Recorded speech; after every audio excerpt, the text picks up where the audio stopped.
వృషభ రాశి వారికి ఈ వారంలో ఏవైనా విఘ్నాలు ఎదురయ్యే సూచనలు ఉన్నాయా అండి? ఇక్కడ గ్రహబలం తగ్గుతోంది.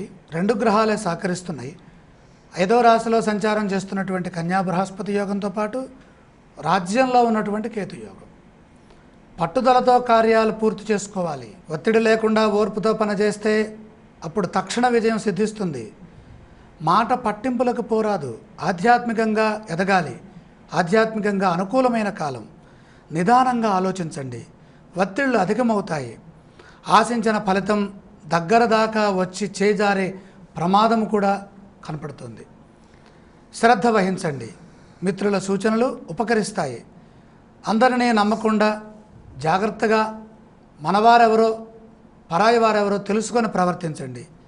మోసం చేసే పరిస్థితులకి లోబడకుండా జాగ్రత్త పడండి. ఈ రాశి వారు పఠించవలసిన స్తోత్రాలు ఇవ్వండి.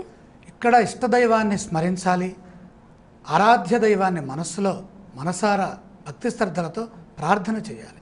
ఆలయ సందర్శన క్రమంలో ఏ దేవీ దేవతలను దర్శించాలంటారు? ప్రత్యక్ష సూర్య భగవానుడి యొక్క దోషం కనపడుతోంది.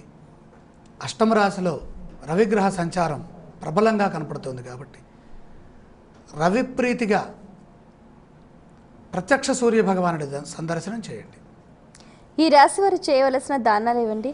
ఇక్కడ ముఖ్యంగా అష్టమ రవి బుధ దోషం ఉన్నది కనుక బుధుడికి పెసలు, సూర్యుడికి గోధుమలు దానంగా సమర్పించండి.